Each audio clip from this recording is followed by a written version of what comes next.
Hey guys, this is Chris Superfast RC, and today we have some replacement parts, I guess you'd say, more upgrade parts for our Basher BZ-888. These are all available, well, I say available from hobbyking.com, but you really have to catch them in stock. So some of the main parts that I needed for my buggy was this upper deck piece right here, specifically the front brace there in the middle, and it also comes with the rear brace, the center diff brace, and the front steering brace. But yeah, my front brace here cracked in the middle, so going ahead and get that replaced. Now these are the rear arms. I've actually already had these prior to this latest order. So these rear arms here, they are pretty good quality. I haven't had my stock ones break yet. So another part that that I need on my buggy here is this rear, well, I guess it's not really a rear, it's just a center driveline cup, yeah, drive cup. And if you saw my durability video on this car, you saw that one of the front drive cup had chipped and a piece of metal was missing. So we'll go ahead and get that replaced. These are actually not for the BZ-888 itself. These are for its Nitro cousin, I think it's called the Nitro Rumble. These are supposed to be hardened. I don't know if this is just paint in Hobby King fashion, typical Hobby King fashion, or these are actually like titanium nitride. But they look good. Hopefully they're stronger than stock and they don't bend as easy. But these are for the Nitro Rumble. The BZ-888's parts list, these were not in stock. So went ahead and got those. The rest of what you see here is just in case, in case of emergency parts. I've got a new front shock tower. That's just a stock part. Mine, I just bent it back. These are this is the rear suspension mount, I guess you'd say. Front suspension mount goes right in front of the rear diff. This is for the front, I believe. Yes, this is the front. So that's the front suspension pin mount. These are some wing mounts. Not necessarily going to use these on this buggy, but I can use them on any other buggy. It really doesn't matter. They're generic, but they are aluminum, so there you go. New rear bearings. I haven't actually torn this thing apart to see how trashed my bearings actually are. Maybe they're fine. I don't know. But got those just in case. These are the I believe, yeah, these are the front spindle carriers, hub carriers for the front steering. These are just plastic, replacements. More bearings. These are for center diff or rear drivetrain, front drivetrain. So those are there. CVDs. These are stock. These go on the front, but I mean they would go on the back as well. They're the same, except in factory you get dog bones in the rear. So these are, I guess you would consider these an upgrade for the rear, but the dog bones seem to be holding up fine. So I just got these in case I have an issue with one of my factory CVDs or dog bones. Shock tower, already covered that. These are for the front suspension. I'm gonna go ahead and get those here. Fell. Oh, okay, since these decided to fall, these are front shock shafts. These are not the hardened editions. So see that they're just regular metal. These are suspension pins. These are for your front C-hubs. So these go in the bottom, and these are just, like I said, factory replacements as well. Screws! Some screws here. Yeah, they tend to strip out. These are hub carriers. Yes, hub carriers, rear hub carriers, and front hub carriers there. So haven't had any of those break yet, so we'll just keep holding on to those. Maybe a giveaway item, I don't know. Stay tuned. More screws, and there's a program card over here. I don't know if this will work with this ESC or not. I hope it will. I've tried the Hobbywing one I use for my Hobbywing ESCs, the digital program card, and it does not communicate with this car. So hopefully it's just got I know it's a Hobbywing rebrand, so maybe it's just got Hobby King software on it, specific software. So I'll have to give this a try. Try to get that turbo lag out of the throttle. Have I missed anything here? Oh, okay, so another thing I want to talk to you about before we get into the teardown and rebuild of the buggy over here is the front suspension. And I'm not so sure how much the rear suspension shares in common with the original, but I just noticed this is a regular front suspension arm for the 888. You know, it's pretty good quality. The plastic density is okay. I can tell it's a little bit lighter than say this X-Ray 808 arm I have here. The reason I'm pointing this out is just due to the similarity of the design here. So if you look at them right front on, the design, you can tell it's a little different here. The suspension pin isn't quite as beefy on the basher right here. You can see the little hole there versus the X-Ray's bigger pin there. I think the X-Ray actually used screws in there. I think it's been a while, but just look at the similarity in design, and there's where everything mounts up. I mean, the hubs on the X-Ray are obviously a little bit bigger than the hubs on the basher here, but basically, as far as geometry is concerned, I don't see much difference in these two arms. So that might be why the 888 handles the way it does. It handles pretty well, and very, very, you know, similar to the way a Losi 8 would handle, and very similar to the X-Ray 808. Nothing like the Mugen or the Associated or the new X-Ray I have over there handles. Nothing like that. It's you know, it's that knuckled front suspension, but it handles well. It's very easy to drive, I guess you could say. So, but I just wanted to point out that similarity there. And you notice I only have one front arm. The arm pack comes in a set of 4, so I have broken one front arm, and that was due to a suspension pin breaking in the front. And basically it just splinters the end here when it does break. And there's a TLR upgrade part for that, for the pin. If you want to pick up that TLR part, I will have that in the description for you. So you don't have to worry about breaking pins and therefore breaking arms. But anyways, I figured I'd do like a first time slow motion, fast forwarded, you know, tear down and rebuild of my BZ-888 over here, and just get these replacement parts over here that I need to get installed, and we'll see what happens from there. So we'll see you in a little bit.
Okay guys, now that we got all of our major stuff taken care of and fixed, I'm going to go ahead and try out this program card here on the ESC and see what we got going.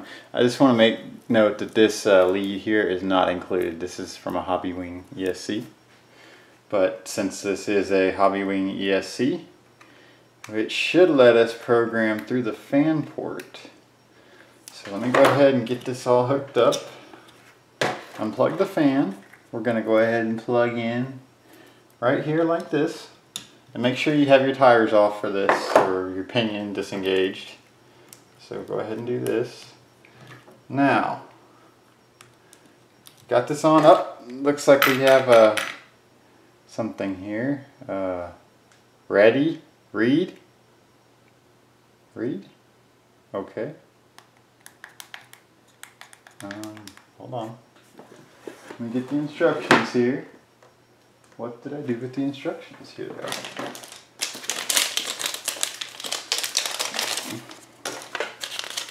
Maybe it means to read the manual.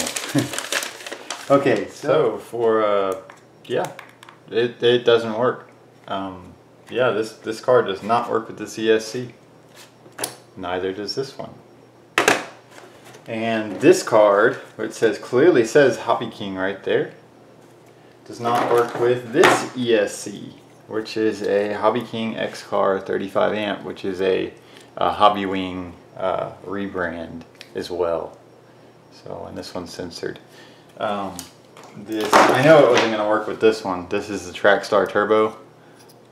Yeah, I knew it wasn't going to work with that one, but I was expecting it to work with this one. And I was really expecting it to work with this one. So if y'all know which program card to buy for this ESC, let me know, because you know, even after the car is long gone, I'll probably still have the ESC. So the ESC is going to be around for a long time. So not this card, not this card. Don't know what to do about it, but otherwise the buggy has been repaired and everything's in good working order. I did check the bearings in the back and they seem to be okay for now. So pretty good bearings in this car. I have some pretty sandy soil and it already destroyed the bearings on the rear of my X-Ray XB8. I had to put some Avids in there. So, but anyways, once again, it's been Chris Superfast RC.